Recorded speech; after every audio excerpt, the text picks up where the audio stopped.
Hi, I'm Ashley with Campbell. Thanks for investing your time to help your community be a great place to live. Before you watch the video, make sure to click the subscribe button so that we can help you make educated decisions as a board member. A little bit about us, Rosenbaum PLLC. We are a full-service law firm with offices in West Palm Beach and Stewart.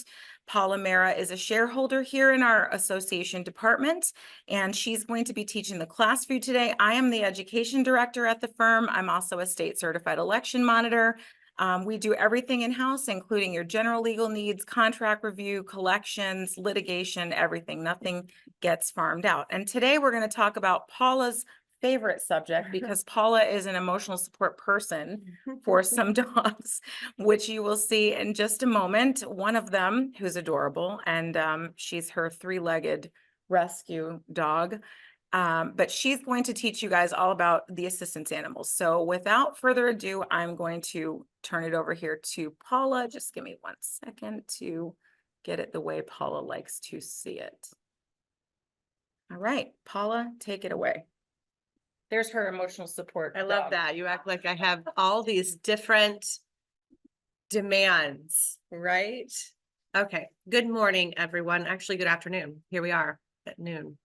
As Katie mentioned, my name is Paula Marra. I've been at the firm since 2018, and I've been practicing community association law since, well, 2003 in Florida. I went to UMKC Law School, practiced for around a year in Kansas City, Kansas, Missouri. So I took Missouri bar, Kansas bar, relocated very wisely to Florida the following year, took the Florida bar. I've been practicing around, again, 23 years in community association law, which includes anything and everything, as Katie mentioned, from all of the general day-to-day operations of your community association to the more specific matters that you may deal with, land planning, zoning, things coming up after the fact, with respect to the origination of the development, surface water management, litigation, violations, contract reviews for our condominium associations, everything regarding milestones, SIRS, and all of our concrete restoration projects, roofing contracts. We really deal with everything from A to Z for our community association clients, including employment, labor law issues, etc. But let's get started on this very important issue today. And that is the emotional support animals and generally accommodations. I'm going to touch upon accommodations as well when they veer off of what is an emotional support animal accommodation into a more general accommodation. And yes, Katie did mention I have this beautiful little Boston, and she is requesting an accommodation to the pool because she can't get in and out of the pool with her little missing leg that she was born without. But going forward, what I'm going to do is I'm going to set the framework up for what we're talking about, what we're discussing, and then ultimately go into some guidance areas. When I say this as a takeaway point, of course, Katie's going to provide you with a slide presentation. I have to admit it's not my favorite, but I will say this is a takeaway point. So if you write anything down, write that particular takeaway point down. For this slide presentation, I think I have like 4 or 5, maybe 6. When we have a rule or regulation in the association, condo, HOA, we have a rule that says the weight restriction is 20 pounds. Or we may have a rule that says no pets. We may have a rule that says you only have 1 dog per household, and someone wants to bring in a second dog that they want to claim as emotional support animal. So again, this particular course is going to give you some guidelines, some side rails, if you will, on how to handle that, and especially how to not handle it. So there's a few different things that we see from time to time that I'm going to let you know. It's like a warning signal. Don't go there. So emotional support animals, they are not service animals defined by the ADA. We're going to talk about the Americans with Disabilities Act when we talk about service animals that do work for an individual. And we're going to talk about mostly emotional support animals. That's what affects our association clients the most. Emotional support animals are not pets. That's number one. They are not determined to be pets. They are prescribed by a licensed mental health professional as part of an individual's treatment, typically for mental treatment of a disorder that is defined by the psychological disorders. And it's going to also be changing over time with respect to what we can ask. So it's very important as we move through this that you pay attention to what you can ask, what you can't ask, and what you can basically most of the time sometimes defer to your legal counsel for. Any domesticated animal may qualify as an emotional support animal. What we see typically is emotional support animal requests for dogs. An emotional support animal will not act or be or like for a purpose of a service animal. A service animal does a physical task for that person. A service animal, again, is an animal that is defined by the Americans with Disabilities Act. An emotional support animal is defined by the Fair Housing Act. A service animal, again, ADA, I always like to say, you know it when you see it. A service animal behaves very specifically, does a task for the person, like pulling the wheelchair, or if the person is visually impaired, like a seeing eye dog. An emotional support animal, even though they may have a vest or something that tries to define them as a service animal, that does not qualify as a service animal. Under the laws, the leased ESA, this goes into ESAs and air carriers and Fair Housing Act. We again are going to stick to the Fair Housing Act. As a community association, as a condominium association, as a homeowners association, you are, as an entity, subject to the Fair Housing Act. The Fair Housing Act is governed by HUD. So when we talk about offering accommodations, we're offering an accommodation to a rule. The rule is we have only animals that are up to 20 pounds. The rule may be we have no dogs or animals in our community. The rule may be, again, you can only have one dog. So when somebody applies for an emotional support animal, they're actually basically applying for an accommodation from your rule. I want to point this out as a takeaway point. I have a lot of clients that say, well, we want to amend our rules to provide that ESAs are allowed. That's actually not the way it operates. The framework is this. You have a rule which restricts an animal to some degree, weight, or not at all, no animals. You stay with that rule. That is your rule.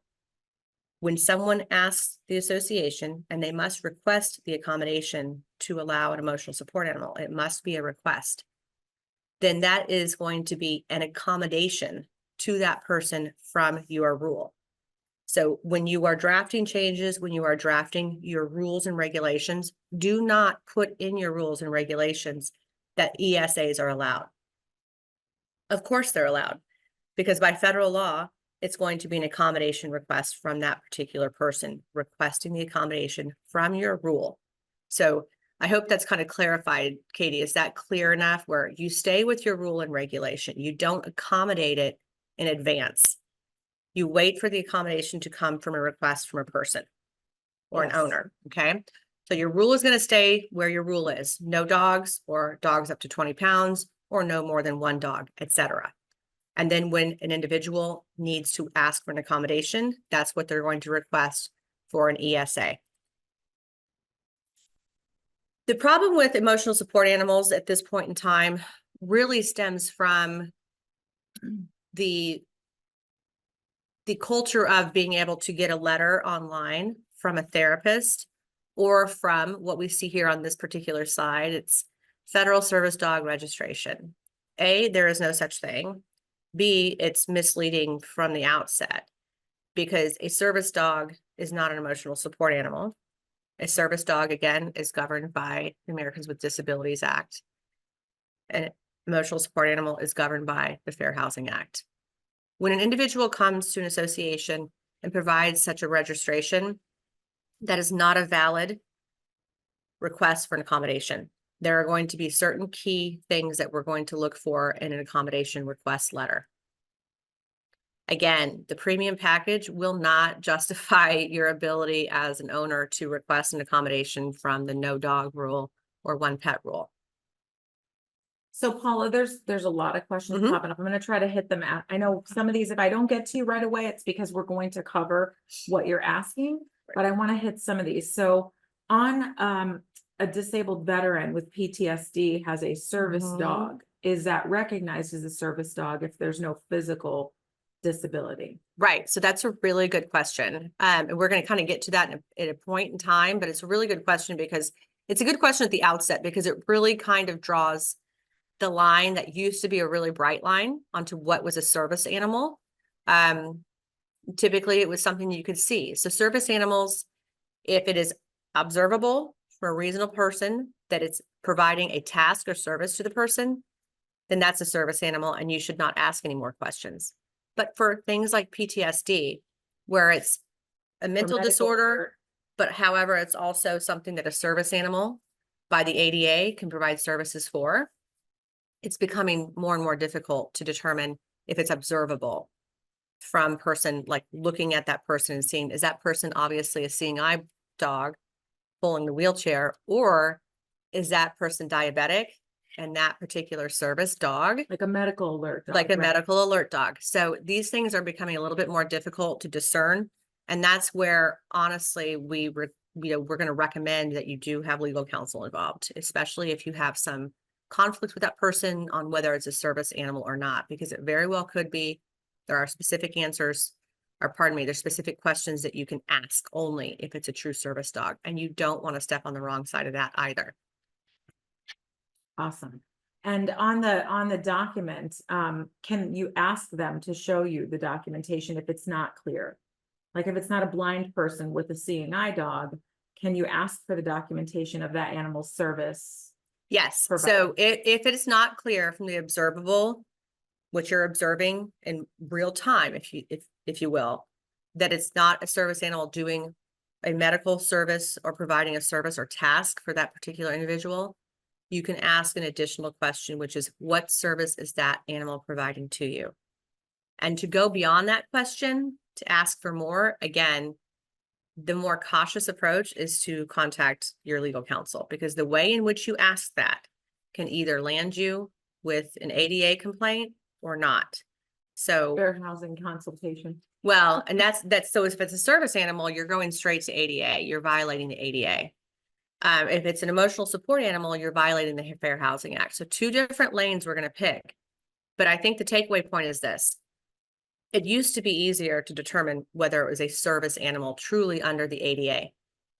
But now, because the service animals are being trained to do so much more that's not observable, then that's where we get into the trouble of saying, oops, I stepped on the wrong side of this, and it's actually an ADA complaint Right. versus a fair housing complaint for an emotional support animal. So again, the best thing to do if someone says, it's my service animal, I have PTSD, or it's my son's service animal, he has diabetic seizures, and this dog basically does the medical alert. If you hear that and that's the response, seek legal counsel, because they're going to be able to ask the additional questions in the right way so that you're not stepping on the wrong side of the ADA. And I'm gonna give you one more and then I'll let you continue. Mhm. Service animals fall specifically under the FHA. HUD guidance in 2020 aligned the HUD definition of service animal with the ADA definition. Are you saying FHA does not apply to the service animals in HOAs? So no, but that's a really good question. So for this particular course and program, what I do is I separate when I say emotional support animals and service animals, because technically, if you were legally to combine or bifurcate those at a certain point in time, an emotional support animal is technically a service animal, but not under the ADA. So I don't want to confuse anyone listening that doesn't want to go into the weeds with that particular point. Does that make sense? Because ultimately, a service animal, a true service animal, is under the ADA, and a true emotional support animal is governed by the Fair Housing Act. The definition of a service animal, does it contain an emotional support animal? Yes, it does. But again, for the purposes of, as a board member, as a manager, I think the separation point is not to, we're not writing our thesis on this today. We're making sure that for practical purposes, we can use this every day. A service animal, when I describe it in this course, is going to be something I describe under the Americans with Disabilities Act, a true service animal doing a task for a person that is physical in nature. Physical being, again, the blurry lines become when it's physical in nature because I have, seizures, and that particular animal can discern those for me before they happen. Versus emotional support animal, I have anxiety because that's what Katie gives me on a daily basis. And I need to have my three-legged dog at night to sleep so that way I can carry out daily functions. So it's a very good question, but I kind of want to leave it to where we're starkly defining that under service animal ADA, emotional support animal for today's purpose. I hope that kind of clarifies that. Because otherwise it becomes very confusing on a level that we don't need to get into today. This is often also with this particular slide presentation when we talk about therapy animals. Kind of a segue from my explanation just a few seconds ago is emotional support animals are commonly described to as therapy animals. It's something that makes you have a lesser component of whatever mental disorder or anxiety disorder, emotional disorder you may have. It's not necessarily doing a function or task for you. It's assisted animal therapy. We know that some facilities have the in-house animal therapy treatment. Federal law does not protect, by the way, therapy animals. In this particular context for our condos and HOAs, this really does not come up. We're not having people ask to bring in their bunny for a therapy animal to a particular person. Let's back up. Again, kind of defining it for today's purpose, a service dog. You see the individual picture in the corner where obviously that dog is doing work for this particular person. It's defined as a dog individually trained to do work and perform tasks for an individual with a disability, including physical, sensory, psychiatric, intellectual, or other mental disability. That's where the first question, Katie, was, how do I know? What do I do if I don't know? And it's not easily observable. There are 3 basic areas of training for a service dog: manners, obedience, task training.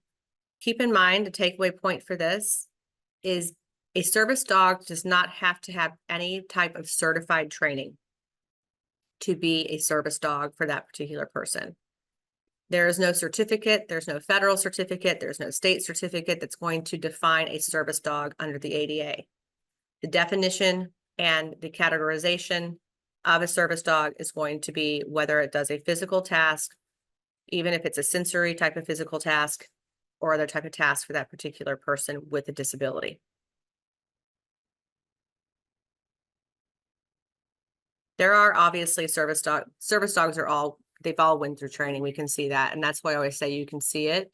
You know it when you see it with a service dog, even if it's a service dog that is trained to detect medical emergencies, issues, seizures, etc., PTSD. That's generally not going to be a Chihuahua. So you'll know it's generally a working dog. Working dogs are lab, shepherds, beagles. It's typically in the mannerisms of the dog. They do not pay attention to others. And I think, again, it may or may not be helpful, but usually it's very, very clear when it's an actual service dog.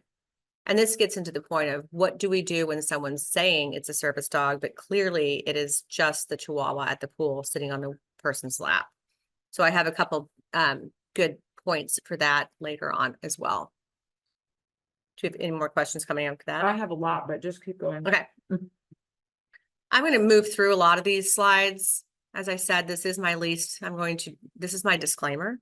This is my least favorite slide presentation that I need to redo. Back to the structure of what does this mean for community associations at this point in time? I don't think that anyone cares what the service dog is asked to do, but again, you'll know it when you see it. A service dog for this purpose is protected under ADA.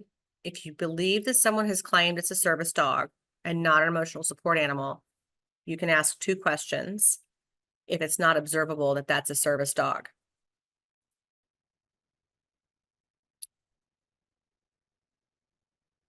Fair Housing Act, going back into the differentiation between a service dog and the Fair Housing Act, because the Fair Housing Act is going to govern most of what we see for our community associations. And that is, we have a pet restriction rule and an individual tenant or owner or potential owner is asking for an accommodation from that rule, an exception to the rule. And under that exception, they are indicating that I have a disability, and that disability allows me to enjoy the housing community to the same extent as if I didn't have a disability. And in order to do that, I need to have Bob, my dog, with me at all times because he lowers my anxiety so that I can then participate in major life functions like working, communicating, and going out to socialize, sleeping, eating, major life functions that if I did not have Bob, I would not be able to do that because my anxiety is so high that I am then more disabled than if I didn't have Bob. It's almost like a prescription of medication that would alleviate that particular disability, emotional, psychological, mental, for an emotional support animal. The Fair Housing Act covers an emotional support animal accommodation, just like it covers, which I think this is helpful to kind of correlate the similarity. If I have, and I live in a condo that has a patio, but I'm not supposed to put any swinging porch swing on my patio. But my doctor has said, Paula, you do much better after work if you have the swing because the movement helps your anxiety. And I request that I can put my porch swing in my condo on the patio, and the condo says you can't put that there. It's not allowed. That is a request for an accommodation to the same degree that I'm requesting an accommodation for an emotional support animal. This is all governed by the Fair Housing Act, including when we request for parking spot allocation differences, et cetera. So this is all a request for an accommodation under the Fair Housing Act. So the emotional support animal request for an accommodation is no different than the swinging porch swing or the request for a different parking spot. So that's kind of the framework there.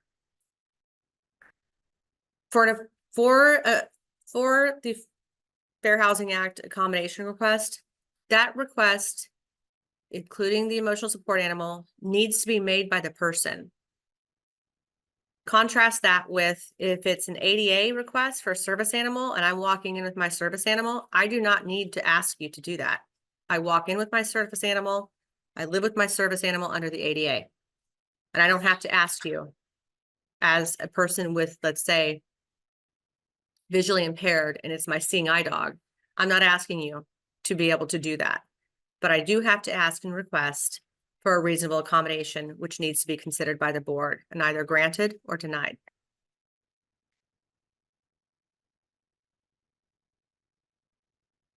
For federal discrimination, the definition of that's part of this slide. Again, I don't think very helpful whatsoever, but the bottom line is this: if you fall on the wrong side of the ADA or the Fair Housing Act, the ADA, we have many attorneys that go out and seek whether or not any community association has violated the ADA.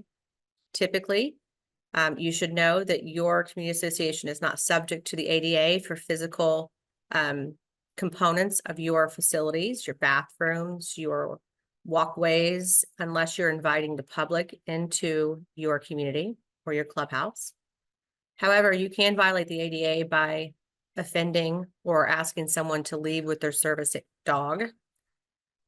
For the Fair Housing Act, which is what we see most often, is a person that has requested an accommodation and the board has said, you don't deserve one and we're not giving it to you, and you cannot put your cat in the unit, even though your request for the accommodation was reasonable and you should be entitled to that particular accommodation. What occurs is, again, it's governed by HUD, and HUD has offices in every county. In Palm Beach County, it's the Office of Equal Opportunity. And if I ask for Bob to live with me in my condo, and Katie, the board member, has decided she doesn't like Bob or Jack. Katie's dog is Jack, by the way, and Jack is a very bad dog. So I try to bring Bob in, and Katie has decided as a board member, without really consulting other board members, she's told me, no, I can't do that.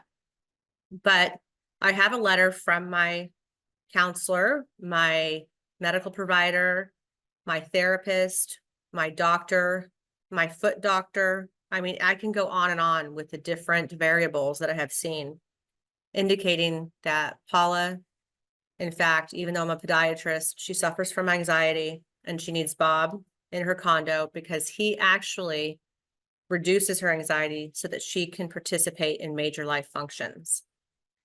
When Katie does that, and I have been denied Bob, I'm going to go to the Office of Equal Opportunity and I'm going to file a complaint against Shady Pines Condo Association. And what's going to occur then is Shady Pines is going to receive a violation notice from HUD.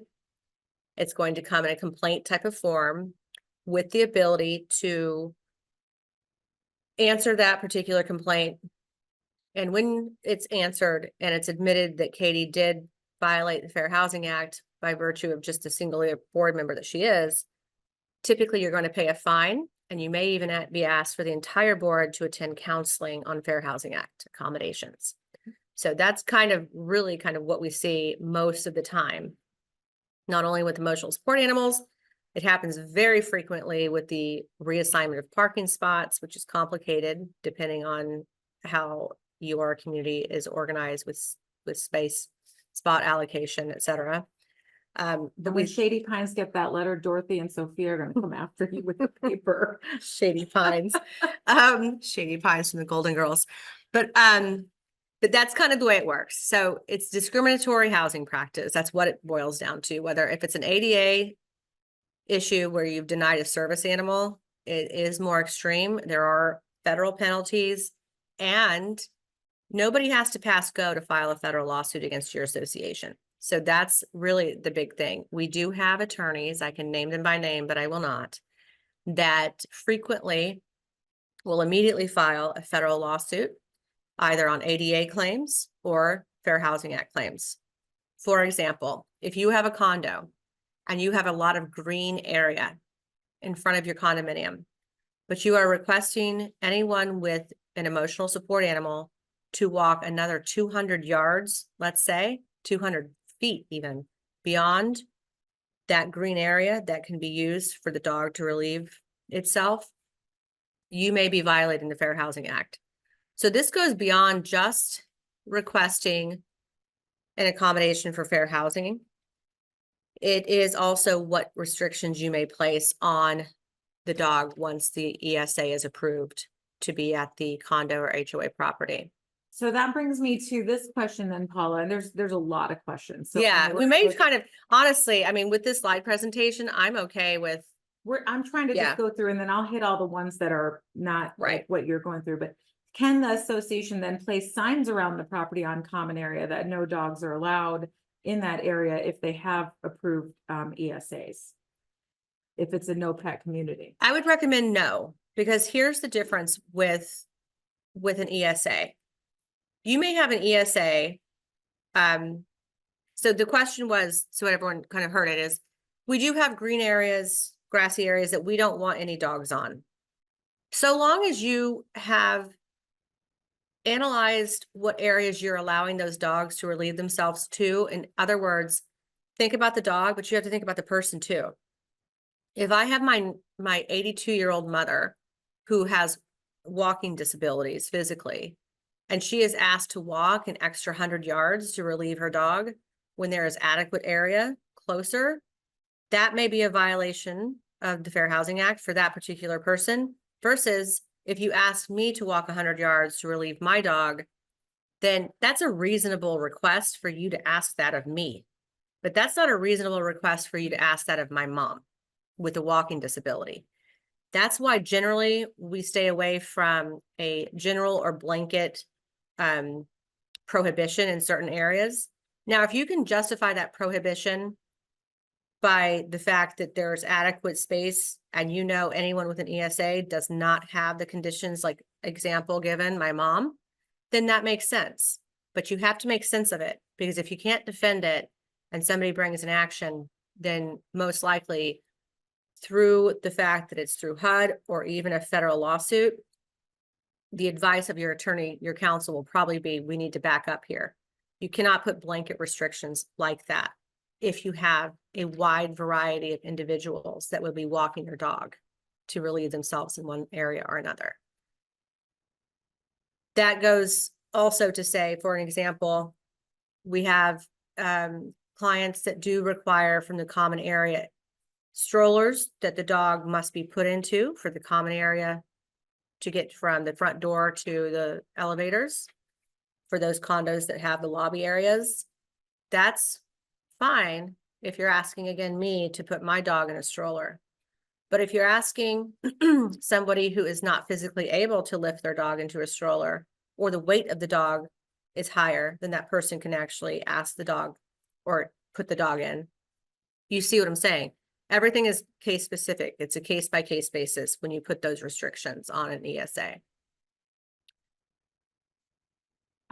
Okay, so with that said, then if they have an animal that's maybe like a more aggressive breed that's approved, can they require that dog be muzzled, which may or may have not arisen from a dog bite or aggressive behavior with other dogs? So this is a good slide for that, because ultimately, even though someone is approved for an emotional support animal accommodation, that does not mean that at any point in time that dog cannot be restricted overall. In my opinion, if you had a dog that is requiring to be muzzled, likely it has done something. The conduct of the dog, the conduct of the person is so extreme that you would ask that dog to be removed. So just because the person has been granted an ESA, if that dog has become a nuisance, loud, continuous barking. You see this pretty little husky in this corner picture up on the balcony. He's been barking all day. He defecates on the balcony, and then the owner washes the defecation and the urine with the pitchers of water off the balcony. Hate to tell you, I have like 3 cases like that right now. So it happens and it's not good. Those dogs are not allowed to be SAs. They can be removed, and you will send letters through your legal counsel to say you were granted an accommodation, but that accommodation does not mean, again, you can allow your dog to defecate and not pick it up. Loud barking, continuous barking, unruly behavior, meaning if the dog is riding in an elevator with another person, then if that dog is snapping, acting aggressive, then we're going to ask the dog to be removed. So it is not when you have an ESA that they have no requirement to follow rules or to have a dog that is unruly, barking, or aggressive. When we have that happen, the best thing you can do in the beginning is document. If it's an aggressive dog, we always recommend with any aggressive behavior, whether it's an ESA, Katie, or even a dog, because you don't have dog limitations or restrictions, that's an immediate letter to the owner. Once it's been documented that that actually occurred, and there's witnesses that it occurred. You always want to make sure from an association's perspective, you get that letter straight out. But that's also the requirement to leash, control the animals, etc. That all applies to ESAs. So there's a number of questions on the same thing. I'm going to go ahead and ask it. Yeah. So on these fictitious ESA certificates, they go online, they pay $75, they get their certificate. What can the board do about those? Can they, deny them? How can they go around them when it's clearly right? So that's kind of where we go back kind of to the fork in the road. The fork in the road is someone has brought a dog onto the condo property, HOA property, and there is a dog restriction. The person's holding their dog out to be a service animal, and call it service animal for an ADA. They're using the little vest. They say they have a certificate. This is where it becomes the second question that was asked. It becomes a little blurry. Yes, they're service animals, but they're holding them out as a service animal, in my opinion, because they did not request an accommodation from the rule. So, or they even say it's a service animal. And the next thing you could say is, what task or work does that animal do for you? That's what you can say verbally to that person. And if they can't say a task or what work the animal does, then the assumption is it's an emotional support animal. If the person responds and says, this dog is my son's dog and my son has epileptic seizures, and it helps him not to have those. Again, you're going to know it when you see it or when that person responds that way, typically. That's been my experience, that typically it's a service animal based upon the response. When you have someone that responds very differently than that, then you go to the next step and you say, if it's an emotional support animal and you're requesting an accommodation, please submit the appropriate documentation. But ultimately, if you have any question that may be an actual service dog, then you'll want to consult legal counsel. I have not had the experience really where any of those dogs wearing vests or have the certification are actually a quote unquote service animal under the ADA. Because again, you'll know when you see it, they act different. They're not sitting on the person's lap. They're not doing any of those types of things at the pool. So one of the things that we've done, just for an example, we've had issues where people bring their dog onto the pool deck. The only dogs that are allowed on a pool deck is a service animal that is doing work or task under the ADA. What we've done in a couple communities is we've put signs that remind everybody that the 2020 Florida statutes was amended to provide for specific definitions of service animals and emotional support animals, in addition to the federal laws. So in those definitions, there is a component of the statutory sections. There's many statutory sections involved in that particular law change. It provides that it is a misdemeanor to hold your dog out as a service dog under the ADA. So the sign that I created for a couple of my clients, basically on the gate of the pool, basically references that. It is a misdemeanor to hold your dog out as a service animal under the Americans with Disabilities Act. Only service animals under the Americans with Disabilities Act are allowed on the pool deck, period. Guess what? Nobody shows back up with their dog anymore, claiming it's a service animal. So there's a couple different things you can do to address that without addressing it specifically and potentially offending the ADA, because there was really no observable work or task. And the person claimed that that person is an ADA dog. Pardon me, the dog is an ADA dog. But ultimately, when you do have any suspicion that it may or may not be, consult legal counsel. But most of the time, it's likely you can say, if that's an emotional support animal, it is the person's obligation to request the accommodation. They can't just bring it on the property. What about leash size restrictions? Like, can they limit the leash size to 6 feet, or can they? Yes, I love that actually. And I'm a huge dog person, but I don't like when I'm getting in my car and the lady that my dog may have offended with her dog, she has one of the leashes that retract. So the retractable leashes, you can ban, that can be a rule. No retractable leashes in your community. We have a lot of issues, and you know this, that come up in communities through the retractable leashes. That's human behavior. They're going to let the dog out 20 feet into the yard. They're going to let the dog out 20 feet towards the other big dog. The Chihuahua, I love this example. It comes up all the time. The small Chihuahua. Why do you give Chihuahua a bad name? Let's go with somebody. I love Jack Russell. Chihuahuas. I love Chihuahuas. Jack, I do like too. Chihuahuas. Jack Russell. Okay, the Jack Russells. I love Jack Russells too. I had 2 of them when I was younger. Jack Russell, right? You give him a retractable leash and he sees the big dog across the street. He goes. So now it's the big dog that's the bad guy. It's not the Jack Russell. So retractable leashes, rules, is what we're talking about. Rules, regulations regarding leashes or other type of things with respect to walking dogs. Leashes, I'm big on this. 6 feet, no retractable leashes. Avoid the problem, right? Retractable leashes, like we said, the dogs lunging at each other.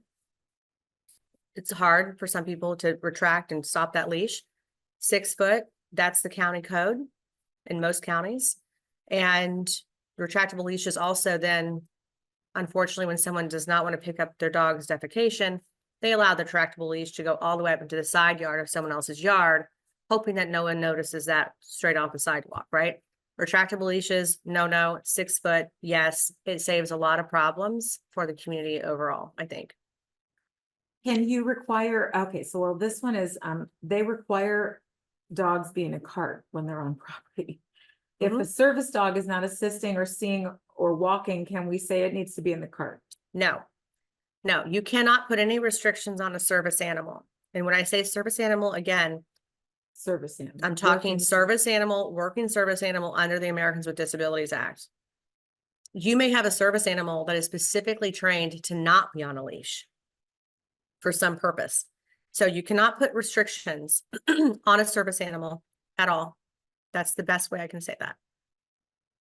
What about barking and causing nuisance, like when the owner's at work?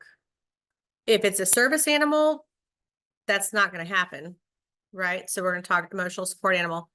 The answer is no. If it's causing a nuisance while the person is absent from the home or even in the home, barking, continuous barking, causing a nuisance is not allowed. And then you need to, the association needs to address that as a nuisance. Just because it's an emotional support animal does not mean that that emotional support animal is able to violate rules, cause nuisances, be aggressive, be unruly on a leash, even among common areas, bumping up next to people, etc.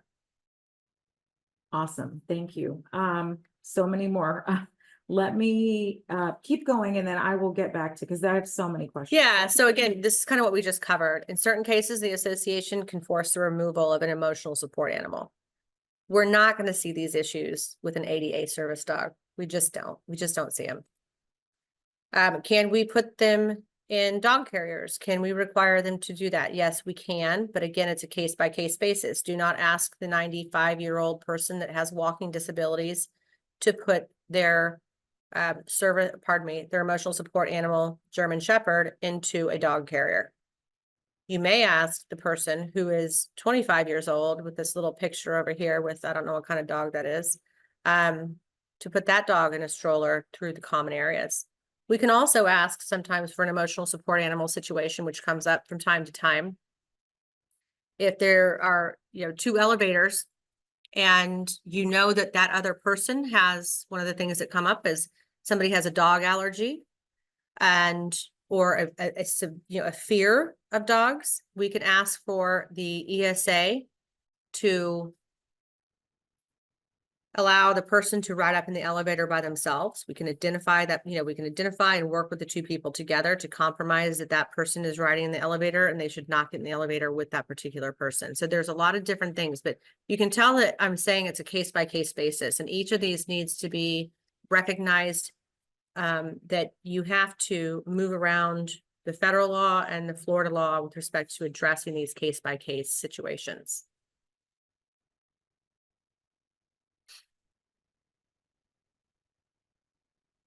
When it says restrict your pet breeds, restrictions could be, when we say restriction, we're talking rules and regulations. It's kind of what I went to the very first comment that I made. And that is, you don't vary your rules to accommodate the ESA generally. Your rules are your rules. And when someone asks for an accommodation, then you have to consider that accommodation, receive the information, confirm the information is consistent with what HUD requires a person to request an accommodation for an ESA. But you can restrict your pet breeds in your governing documents. You can restrict weight. You can say no dogs. You can say one dog. You can say one dog only 25 pounds or less. Those restrictions stay in your governing documents. The fact that we have to accommodate is an accommodation to those restrictions. Can they request updated vaccination records for all of the pets, including ESAs? Or, tags, updated tags? They can request, as a rule, the vaccination records of the dogs. That can be a rule. It's a reasonable rule if you have a community of dogs. Is it a reasonable rule to say, I'm going to now tell you that you need to get rid of your ESA in 1 week because you did not provide me with a rabies vaccination, or an excuse from your vet that your ESA is so old it doesn't need to have a rabies vax because of whatever medical reason? Yes, you can. But if you called me and said they didn't get their rabies vax, we want to get them out of here, I'm probably going to caution you against that particular point. However, again, if you were to ask me that, I would say, okay, we're going to send some letters. We're going to require them to have the rabies vax. We're going to require them to meet, obviously, the county code, which is the updated vaccinations, rabies vax. But don't go it alone. Definitely, consult your attorney with respect to that. Can we require them to show us their tags? Yes, you can. Or can we require them to update the ESA records with respect to vaccinations? Yes, we can. That's the easiest way I can say that. What about restaurants on property when they have a restaurant? Can you prohibit the ESAs from going into a restaurant? Yes, you can. So ESAs are for the fair housing, which means it's housing. The choice to visit the restaurant, even though if you have the requirement to spend X amount of dollars there, ESAs are not allowed in other restaurants. ESAs are, again, Fair Housing Act. That means that's your housing. And so due to health, even requirements outside of your community association and pursuant to county code, et cetera, yes, you can restrict ESAs from restaurants on your community property. Awesome. And again, the pool deck and certain other areas. Yes. In other words, if an ESA is needed for an owner to go to a restaurant, to go to a pool, to go to a social activity at the community theater, it's probably an ADA service dog. And if it's not, then it's an ESA. So does that make sense? Like it's one or the other. If it's a service dog, truly, it can go to those places, but it's not. So it's an ESA. And so we don't have to allow it in those places. Several people have asked, what are the two things you can ask of someone who's claiming it's a service animal? The two things that you can ask, I think this is a slide. No, it's not. Two things is you can ask is that a service animal? Yes. What work or task does it do for you? That's it. And if they say yes, it controls my immediate response to a PTSD episode. That's it. It controls my response or tells me when I'm going to have a diabetic seizure. That's it. If you have doubts, the person is misrepresenting that information. Call the attorney. Call the attorney, right? But again, it's very few and far between that we have those questions come to us. It does from time to time. But in my experience, again, I hate to say this like the fifth time, you'll know it when you see it. The service animals, they just behave so differently. That typically you'll know it's truly a service animal. So we have a lot of questions. I'm going to try to hit as many as we Okay. can in the next like 10, 15 minutes, and then we'll be out of time, but I'll try to get through them. So this is a good one. And several people asked this. What is the recommendation on visitor dogs? So of course, for visiting dogs, if a visitor or guest has a dog, it's a service animal. Again, that fork in the road, you'll know it when you see it. We don't ask any questions, and that dog is able to move through the community freely. If it's an emotional support animal, then we want to move through the steps, which this is where it becomes a little difficult. If my sister is coming to stay with me and she needs an emotional support animal, the timeliness of being able to respond to the request is important. If she's coming for 4 days and I tell you she's just decided to come yesterday, you have to be pretty immediate on responding to that emotional support animal request to be on the property if you have a no pet property. You'll want to move through, do you have the letter?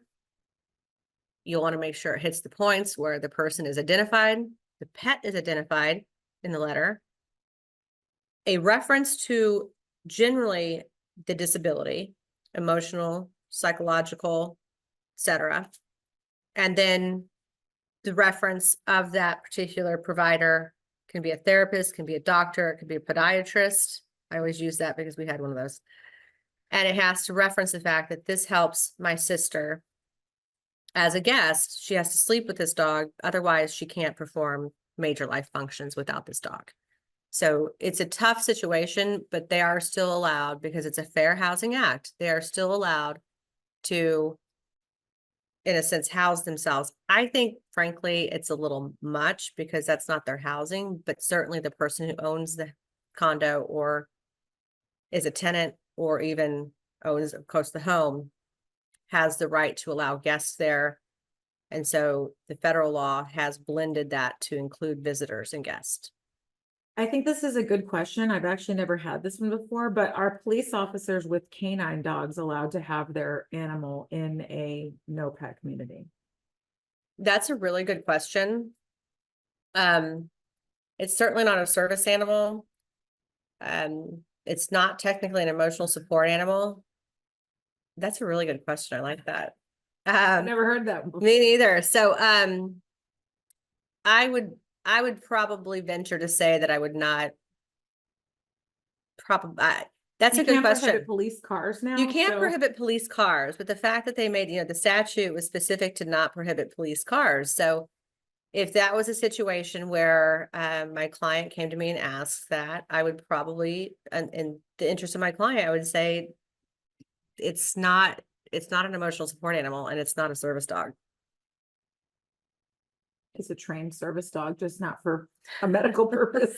So that's probably the answer, because technically, legally, that's the answer. Now, from a common sense approach for my client, I would say, how much money do you want to spend on this issue? Has the dog done anything aggressive? Has the dog barked incessantly? Has the dog, what's the true story behind this? Is it just the neighbor that hates the guy? What is it? Because that's really the advice sometimes we give.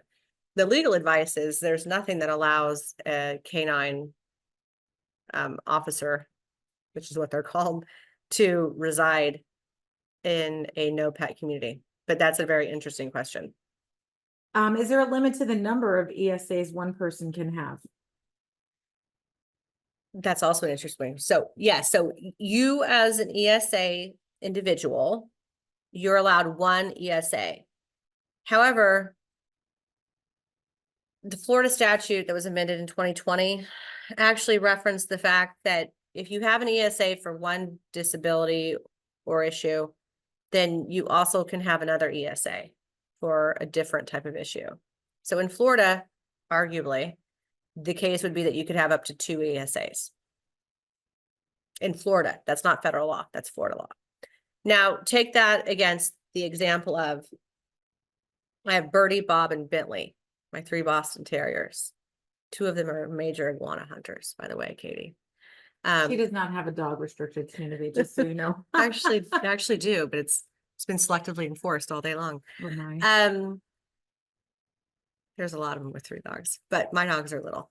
So, but there's 3 of us that live there. So if one person has an ESA, the other person has an ESA, and the other person has an ESA. So you can see where this kind of gets a little crazy land, slippery slope, which when I started practicing 23 years ago, this was about 18 years ago when this really started to hit. And I thought, okay, this is going to be one of those things where we allow an ESA and then the slippery slope starts.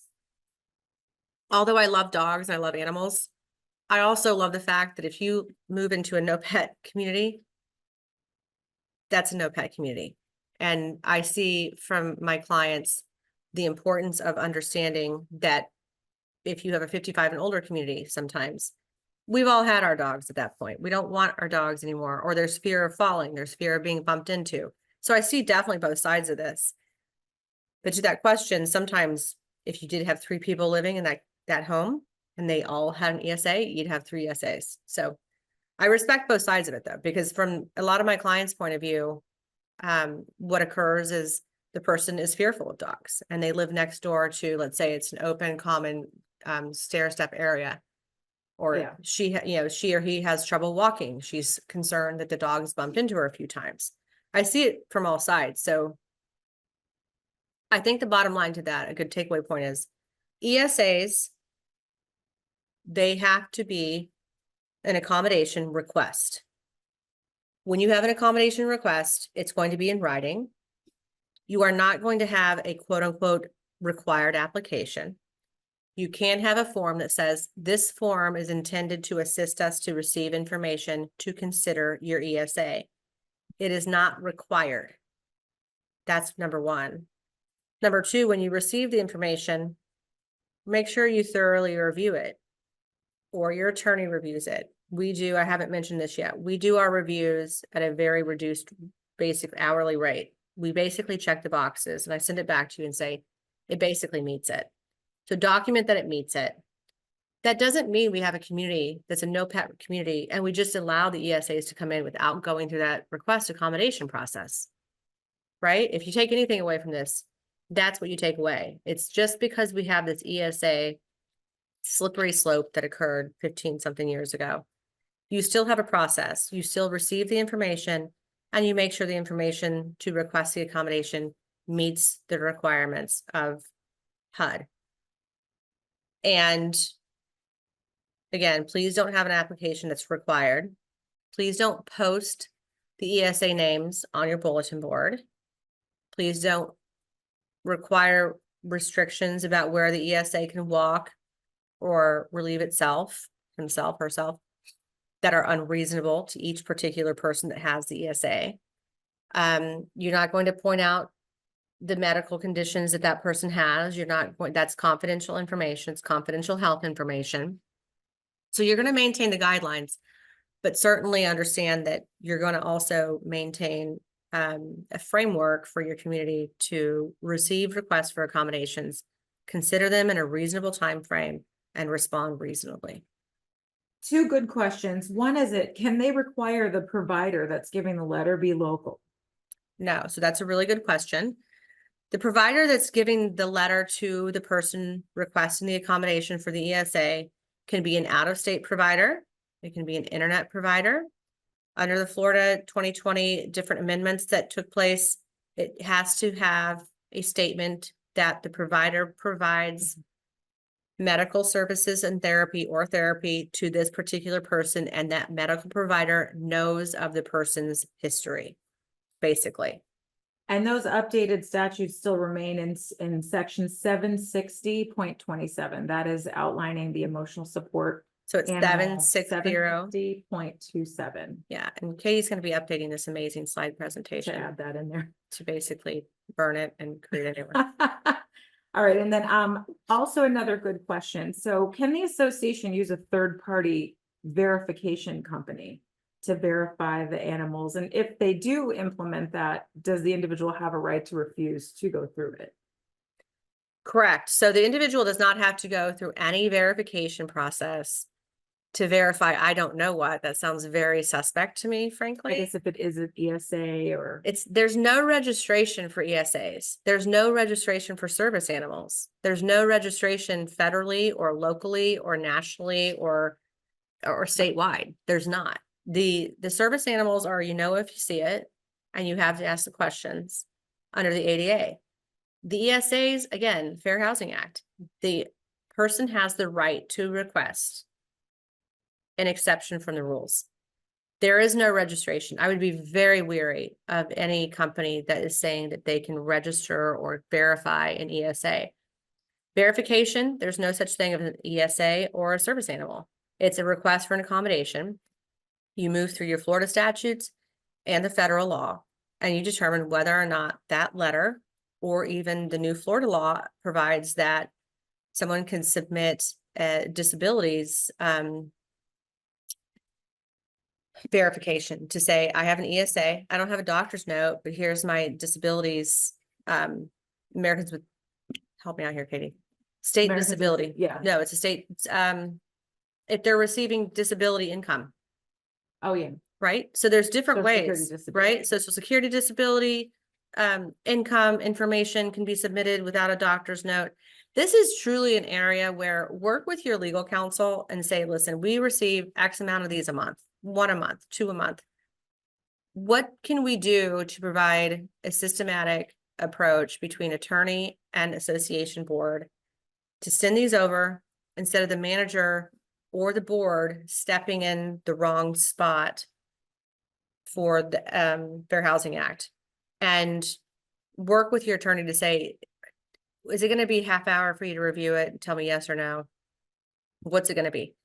Because that's really my strong suggestion. I look at it in 1 second and say, this is what we do. Otherwise, I receive a call from the client that says, we have a HUD complaint because Katie denied Paula's fair housing request accommodation for Bob. And Paula went down to the Office of Equal Opportunity and filed a complaint. Now you're looking at about, I don't know, $2,500, $3,000 potentially or more if I would have skipped over the Office of Equal Opportunity and called my friend down in Miami and he filed the federal action against your association. So this is something that doesn't seem or appear serious, but it truly is. And there's a lot of ways to kind of mess it up. So that's kind of my recommendation. We do have a really good article, a guideline article that I can have you attach to this PDF to. It's actually from I can HUD. send it out because I do Yeah. that when I do the certificates. It's actually from HUD, and it gives the HUD guidance. It also really gives a good definition of service animal versus under the ADA versus I can send ESA. that. Yeah, So no it's problem. really helpful, and it's really helpful for your manager just to kind of read and digest because it kind of tells you not where to step. Can they ask for the documentation that is provided? And just to be clear, I think people are confused. You can ask for a letter from a medical provider that says they need one. You cannot ask questions about their medical condition, correct? Correct. But can you ask for yearly update on that or a yearly documentation update on It that? depends. Okay. If I say I need Bob because I am suffering from some temporary issue with respect to my anxiety, then you could potentially ask next year, are you still suffering from it? But honestly, what we see is I have anxiety and I need Bob, to be able to sleep at night. So the stronger point would be don't ask for annual updates. Don't have an application they have to fill out saying you have to update this annually because that is by federal law a violation. Does the ESA need to be with the person that says that they're the one with the disability at all times? No, not necessarily. Because again, whatever disability that person requesting the ESA has, it may be, it varies. And it may be for the fact that that person can't sleep at night unless they have their dog with them. If they can't sleep at night, that's obviously a major life function. But does that dog get to go around the block with somebody else in the household? Yes. Can they have an ESA pig or miniature horse if they say that there's no animals like that or livestock allowed in the association and the municipality has provisions against those things? They're going to have a very difficult time claiming that particular ESA animal, if it violates other codes, is actually the ESA that they need. So they have to have a reasonable relationship to the ESA as well. And again, an ESA letter is going to specify the animal by name. That is and can be a requirement. Right. Is it reasonable to assume that like service animals do not have to be on a leash? It is, when you say reasonable to assume, if it's a true service animal, the restrictions that are going to apply to that service animal may be that it's not on a leash, depending on what that service animal is doing for the person. And when you say leash, we talk about like a 6-foot leash.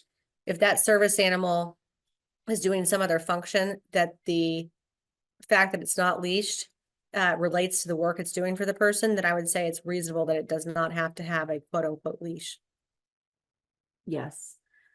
Weight limit restrictions. So the association has weight limits. Can they make the ESA fall within those weight limits? No. No. So what's interesting about an emotional support animal, and this is a Miami-Dade case from like 15 years ago, where they tried to ban pit bulls, but somebody was able to argue that the pit bull was an emotional support animal under the Fair Housing Act. And then that particular ordinance under Miami-Dade County was stricken down as unconstitutional. So in the setting of associations, any restriction that you have is subject to an accommodation for an ESA. If you have a breed restriction, it's subject to an accommodation. If you have a weight restriction, it is subject to an exception, an accommodation for an ESA. But that does not mean, like I said, we do have a lot of examples where the ESA animal shows its teeth every time somebody passes by it in the hallway. The ESA animal, like the dog on the balcony, the picture of the dog on the balcony. I have a couple examples of that. That's not a proper behavior of an ESA, and that's a nuisance, and it can be removed for that reason. This is a good one. Can the HOA require the owner of an ESA to carry liability insurance? No, Didn't think so. Just wanted to make sure. no. So you can't require extra liability insurance for an ESA. If the ESA keeps pooping and the owner's not cleaning up or being a nuisance, how could you get removal, or how can you go about getting the removal of that? So you want to document, however you do that without harassing. So that way the letter can go from the attorney's office to say you have been granted an accommodation for your emotional support animal, but you failed to pick up defecation from your dog, which is actually a county ordinance violation as well. And most likely whatever municipality you're in, if you're in one, and against the rules and regulations. So you continually, and your ESA continually violates the rules and regulations, you need to remove your ESA from the property. But when I say document, And I would get the attorney involved. oh, On the totally, yeah, management you don't want side, to do that on your wanna own. do that yourself. But ultimately, documentation on any of these types of violations whatsoever is going to be very necessary to move forward. With short-term rentals, and in a no pet community, I'm talking like Airbnb for 3 days, 4 days. What can they do about that? Well, any Airbnb, I think in that context, the association board has the right to have a reasonable time to consider an accommodation.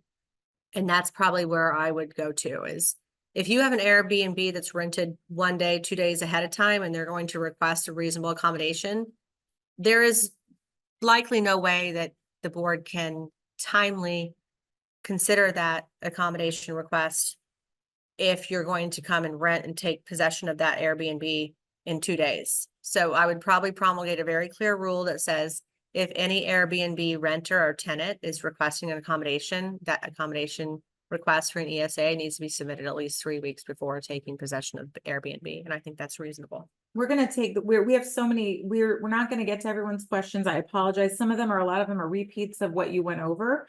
Ashley is gonna provide the link. I'm just scrolling through here to see if there's anything else that's really stands out. Yeah. But if we didn't get to you, several people have asked if you could provide the verbiage to me for the pool sign, and I will send that out Okay, to yeah, them as well. and I have Yeah. that too. So, Yeah. oh my gosh, it's like free legal advice. Oh, my Horrible. gosh. I just gave you guys something for free.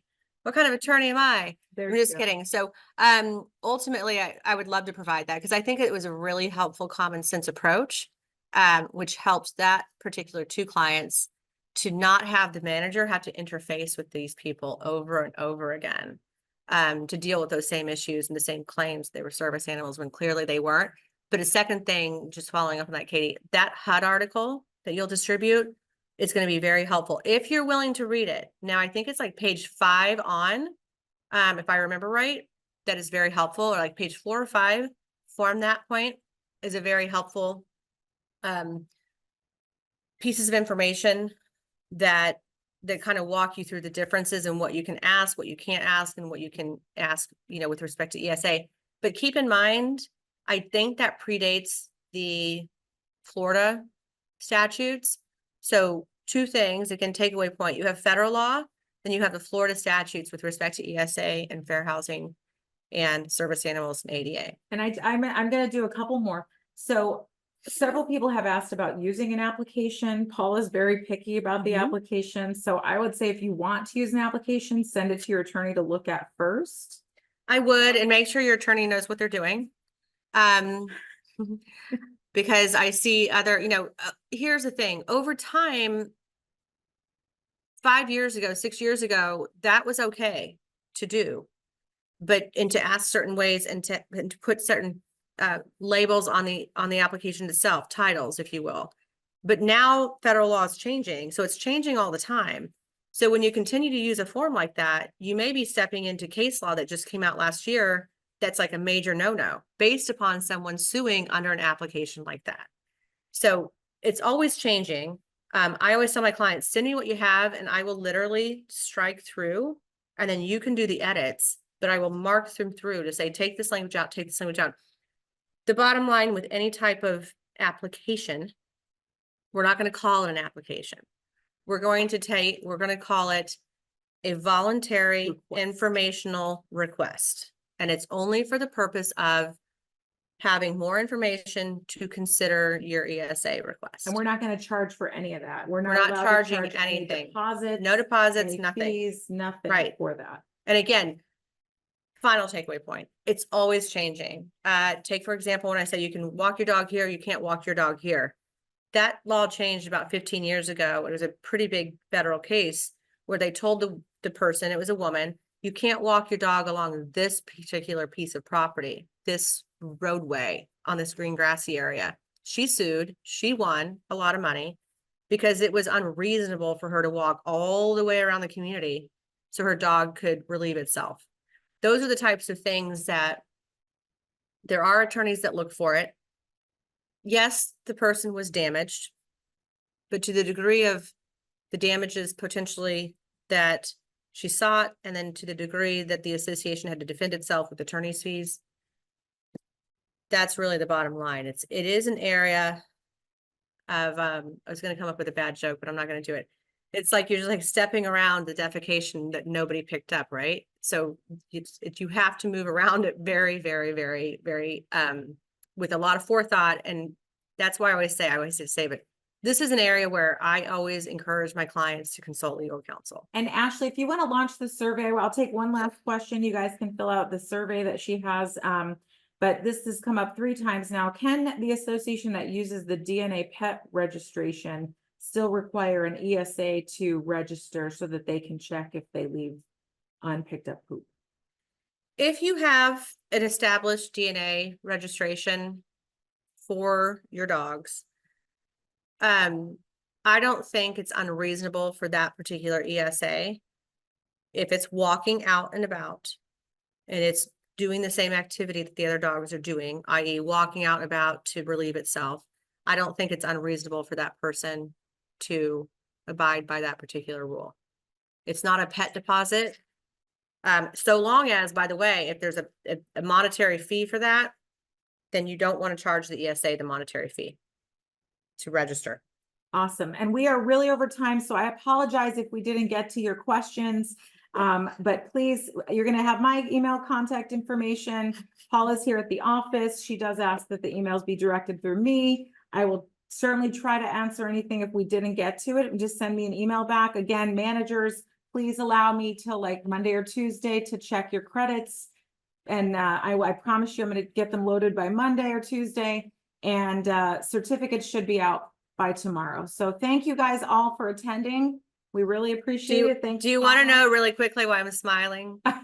Here's why. We'll end it on this note, because during COVID, we had a situation come up where there was an individual and taking sticky notes and popsicle sticks. Do you remember this? Yeah. So instead of doing a DNA registration, they had someone that would follow the dogs around. And if they left their defecation near the sidewalks, there was a popsicle stick and a sticky note with the person's last name on it. Do you remember this? I do remember hearing about that. And the problem with the client is they called and they're like, this is so problematic because she's getting the names wrong. It's not really the right dog. I'm like, is there no problem with someone doing this overall, like following the dogs around? Because to me, you just swab it. exactly. Send it That's in. why I'm laughing. That just came to mind. But we do appreciate you guys attending.